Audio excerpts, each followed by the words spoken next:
Bienvenue Thierry. Merci de votre accueil. Ravi de vous retrouver ici. Tout le monde vous connaît bien. On connaît votre parcours fait de multiples rebondissements, d'une jeunesse assez difficile, on peut le dire.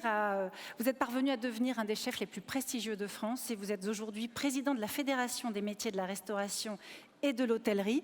Autant dire que les valeurs coopératives, ce sont les vôtres depuis déjà bien longtemps. Je voulais vous demander comment, depuis tout ce temps et au travers de ces multiples activités, vous aviez vu la société évoluer au travers du temps. Oui, c'est vrai que j'ai vu 64 ans aujourd'hui, donc mettez bien le micro sur votre j'ai 64 ans aujourd'hui, donc j'ai vu cette société évoluer et j'ai surtout vu qu'elle devenait de moins en moins juste, finalement de moins en moins équitable, et qu'il était peut-être temps, et ça m'est arrivé dans les années 2000, de regarder un petit peu ce capitalisme finalement qui est efficace mais qui n'est pas juste, et comment on pouvait le rendre plus juste. Et c'est à la croisée des chemins, finalement, à la croisée des routes, où j'ai rencontré il y a à Rogenière-Personne, près de 40 ans maintenant, le groupe SOS et Jean-Marc Borrello, et on échangeait sur une société peut-être plus juste, plus efficace, et surtout avec un impact social et un impact environnemental fort. Et je crois que c'est une des réponses, la ministre l'a évoqué, mais c'est une des réponses à apporter aujourd'hui sur cette fracture sociale. Et je crois que l'entreprise a un rôle majeur à jouer pour remettre des passerelles de projets sur cette fracture sociale pour que enfin tout le monde puisse trouver son épanouissement dans cette société. Vous croyez que tout directeur d'entreprise doit avoir en tête cette dimension sociale? Je pense qu'aujourd'hui, vous ne pouvez pas devenir chef d'entreprise. Bien sûr, on connaît tous nos mécanismes économiques. Personne ne tombe amoureux d'un PNL ni d'un EBITDA. Mais je crois que quand un PNL bien fait et un EBITDA bien contrôlé, et puis qu'une autre unité de mesure s'accompagne de cela en disant, eh bien, je suis capable dans mon entreprise de mesurer son impact social, son impact environnemental, eh bien, ça rajoute du sens à ces entreprises. Et aujourd'hui, toutes les entreprises que je développe, j'entends qu'elles aient cette unité de mesure, de se dire, eh bien oui, on fait de la croissance, mais c'est une croissance en conscience, une croissance qui développe de l'impact social et de l'impact environnemental. C'est des fois pas grand-chose, c'est 15-20% d'inclusion de personnes qui étaient éloignées de l'emploi, voire très éloignées de l'emploi, et puis de retravailler sur d'autres circuits d'approvisionnement, notamment dans le monde de l'alimentation. Est-ce que c'est facile? Non. Est-ce que c'est rapide? Non. C'est 30 ans de travail, mais ça vaut la peine parce qu'aujourd'hui, ça amène des entreprises à de la performance, à de la croissance, et en même temps d'avoir un rôle majeur à jouer sur, ça n'échappe à personne et l'actualité n'échappe à personne, un monde qui est très très très individualiste et très fracturé. Donc il y a des entreprises comme ça qui font unité et qui permettent à des gens de se retrouver dans le sens de l'entreprise, avec évidemment une capacité d'épanouissement. Vous croyez que vous auriez pu être chef d'entreprise épanoui sans vous préoccuper de cette dimension sociale? Oui, j'aurais pu l'être. Je vais être très honnête avec vous. En 2004-2006, j'ai été élu chef de l'année. Formidable, hein, vous êtes étoilé, chef de l'année, vous marchez sur l'eau, on vous doit le respect, enfin tout un tas d'idioties de ce genre. Et puis tout d'un coup, vous recevez énormément de courriers de personnes qui sont de la même extraction sociale que vous, qui ont suivi les mêmes galères que vous, les mêmes doutes, les mêmes craintes, les mêmes peurs, et vous dites qu'est-ce que je vais pouvoir faire pour les miens. Et encore une fois, c'est la croisée des chemins qui fait que je rencontre Julien Lauprêtre du Secours Populaire et Véronique Colucci des Restos du Cœur. Et finalement, en travaillant dans cet univers des Restos du Cœur, je dis tiens, ce qui serait intéressant peut-être, c'est aussi d'aider à retrouver le sens du projet. Pas le sens d'un emploi par défaut, le sens d'un projet métier, le sens d'un épanouissement par un projet métier. Et grâce à cet élan avec Véronique Colucci et les Restos du Cœur, eh bien, on a créé Cuisine Mode d'Emploi avec Philippe et Véronique Carillon.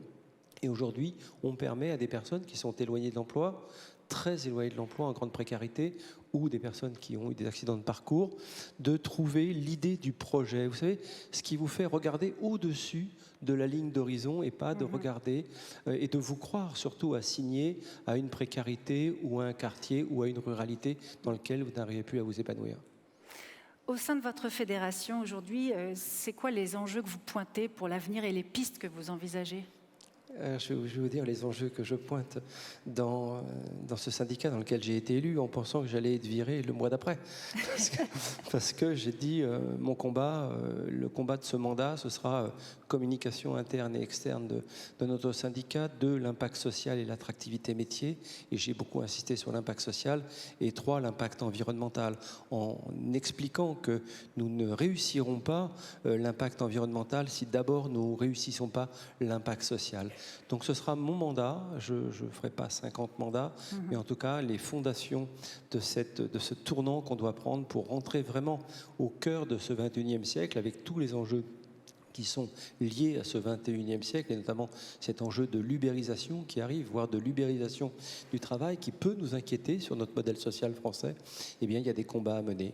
Et donc, c'est là-dessus que j'emmène l'UMI sur cette réflexion et d'avoir cette capacité à forecaster un peu les choses, à faire des prévisions pour mettre les chantiers en place pour qu'en 2030, 2040, 2050, eh bien, ce syndicalisme, finalement, est un nouveau visage, un peu moins sclérosé qu'un syndicalisme du XXe siècle. Je crois qu'au sein de votre fédération, vous avez fait une étude sur le travail. Bien sûr, on a fait c'était mon première chose, d'abord de créer une task force en arrivant dans le syndicat sur tous les maux de la société qu'on pouvait détecter comme des signaux ou des signaux faibles. Et effectivement, j'ai demandé une étude sur le rapport au travail. Et on m'a dit, mais tu le fais en direction des jeunes. Non, j'ai dit, je le fais en direction de tout le monde. Il n'y avait pas de raison de pointer du doigt des jeunes ou des moins jeunes.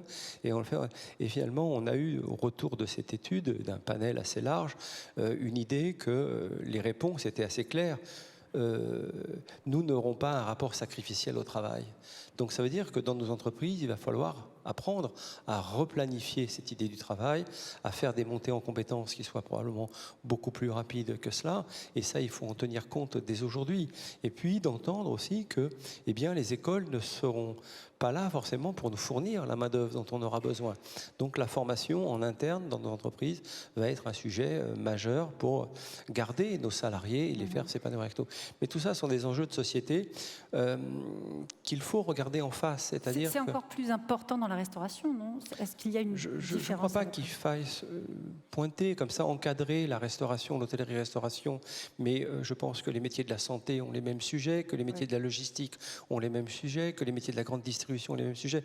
Donc à un moment donné, regardons, nous sommes des entrepreneurs, nous sommes des entreprises avec des hommes et des femmes qui font ces entreprises, et que l'impact social de ces entreprises doit être retravaillé, redimensionné pour rentrer un peu mieux dans ce 21e siècle où chacun attend d'avoir une vie personnelle, sociale, peut-être plus équilibrée que ce que moi j'ai pu connaître quand je suis rentré dans ce secteur d'activité.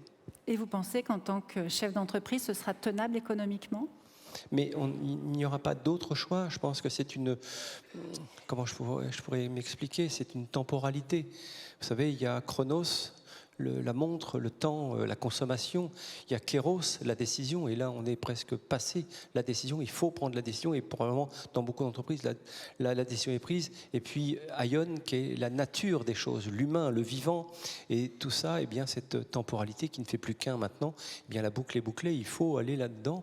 Et il faut aller dans ce rapport au vivant, ce lien avec l'humain et se dire, on doit s'épanouir ensemble. Donc ce qui est important aussi, c'est de se dire, dans ces sociétés, encore une fois, qui sont extrêmement fracturées, de se dire, arrêtons de chercher des coupables, cherchons des solutions. Ouais. Et à chaque fois que je me suis pensé sur l'économie sociale, je m'interrogeais sur le mot social. Est-ce que l'économie ne devrait pas être sociale? Et hier soir, je partageais du temps avec Jacques Attali et on parlait de livres qu'il avait écrits sur Marx où il soulignait Marx est un clinicien, pas moi, il avait plus de cheveux, il écrit plus de bouquins, mais il disait Marx est un clinicien du capitalisme, il disait le capitalisme est efficace mais il n'est pas juste. Donc l'économie, oui, elle doit être sociale, sinon le risque c'est de s'entretuer. C'est aussi simple que ça, enfin, je veux dire. Et donc, je suis entré dans l'économie sociale, j'ai recréé des entreprises dans l'économie à mission, dans l'économie sociale, parce que ça me paraît être une évidence. Et de m'interroger pourquoi, depuis 40 ans, le travail en France n'émancipe plus. Donc il y a de vrais sujets qui sont des sujets du régalien, où nos hommes et nos femmes politiques doivent répondre et nous aider à répondre à ces sujets-là. Pourquoi aujourd'hui quelqu'un qui va gagner 2 000 €, il lui restera 1 200 €, il ne pourra pas se loger, vivre de son travail.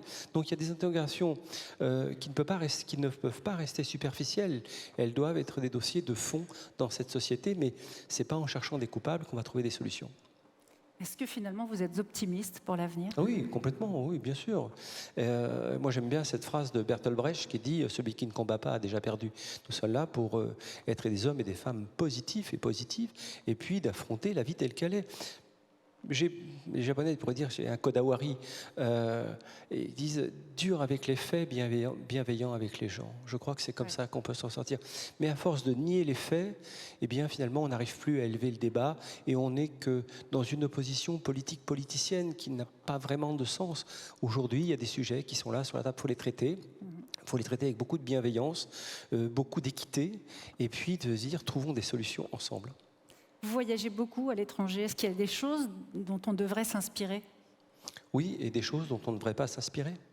Parce que je vois des choses, moi j'ai jamais été friand d'entendre que les Allemands ou que les Hollandais ou que les Américains faisaient mieux que nous. Il y a des choses qui m'inspirent, c'est vrai, dans certains pays, mais je crois que le modèle français est parfaitement défendable. Quand je vois dans certains pays cette ultra-ubérisation du travail qui va vous permettre de choisir qui vous allez bien vouloir payer et à quel prix, sans protection sociale, ça m'inquiète beaucoup. Oui. Donc je me dis finalement le modèle français doit peut-être être un modèle finalement, et un modèle qu'on ait envie de copier. C'est ce qui m'intéresse dans l'inspiration française, pas forcément de ce que je peux voir à l'extérieur du pays. Je voyage dans des pays dans lesquels je fais du commerce et je vois bien que les rapports à l'humain sont des fois extrêmement durs et sans réelle protection. Donc si on veut protéger notre modèle social, si on veut faire de la France un modèle, il faut qu'on apprenne à travailler sur notre impact social. Si nous réussissons notre impact social, nous réussirons à mon avis l'impact environnemental. Mais le contraire ne sera pas possible. D'accord. Je vous remercie beaucoup.